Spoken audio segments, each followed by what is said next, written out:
நம்ம பிரியா டெய்லரிங் இன்ஸ்டியூட்ல நம்ம திருத்தணியில இருந்து நேத்ராவதி படிச்சுட்டு இருக்காங்க இல்லையா, அவங்களோட பிகினிங் ஸ்டார்டிங் ஃபர்ஸ்ட் கிளாஸ் நம்ம கேட்டோம். இப்போ அவங்க பிளவுஸ் வந்து ஃபினிஷ் பண்ணியிருக்காங்க சூப்பரா. எப்படி இருக்கு ஷேப்பு?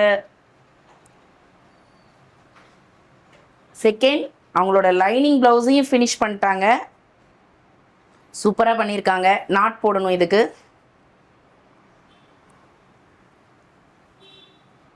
த்ரீ கிளாஸஸில் சூப்பராக பண்ணியிருக்காங்க. அவங்கக்கிட்ட கேட்டுருவோம் எப்படிம்மா போச்சு கிளாஸ், எப்படி இருக்கு, ஃபிட்டிங் எப்படி இருக்கு? சூப்பராக இருக்கு மேம். ஓகே, அப்புறம் சம் படி பண்ணியிருக்கீங்க, அதை பற்றி கொஞ்சம் சொல்லிடுங்க, எல்லாம் தெரிஞ்சுக்கிட்டோம். சம்பளி பண்ணும் போது எனக்கு ரொம்ப கஷ்டமா இருக்கும்னு நினைச்சேன். ஆனா அது அவ்வளோ கஷ்டமா இல்லை, ஈஸியா இருக்கு. நல்லா பண்றேன், நல்லா தான் வருது எல்லாமே. ஃபினிஷிங் எல்லாமே போடும்போது ஃபிட்டிங்ஸ்லாம் ஓகேவா? எல்லாம் ஓகே மேம், எல்லாம் ஓகே, சூப்பரா இருக்கு. ஓகே. லாங்ல இருந்து வர்றது எப்படி கஷ்டமா இருக்கா? இல்ல எப்படி இருக்கு? கஷ்டமா இருக்கு, இங்க இருந்து போகும்போது நல்லா இருக்கு. ஏன்னா அடுத்தடுத்த லெவல் பண்ணணும் அப்படின்ற ஒரு இன்ட்ரெஸ்ட்ல இருக்காங்க. அப்படின்னும் போது கஷ்டம் கூட ஈஸியா தான் இருக்கும் இல்லையா? சூப்பரா பண்ணுவீங்க. ஓகேங்களா? மெயினா வந்து உங்களோட ஃபினிஷிங் தான் எப்படி இருக்கு அப்படின்றத கேட்கணும் அப்படின்னு நம்ம அன்னைக்கே சொல்லியிருந்தோம் இல்லையா?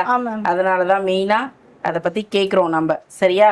லைனிங் பிளவுஸ் பண்ணியிருக்காங்க, நார்மல் பிளவுஸு 3 கிளாஸஸ்ல ஃபினிஷ் பண்ணியிருக்காங்க, சூப்பரா பண்ணிட்டு இருக்காங்க.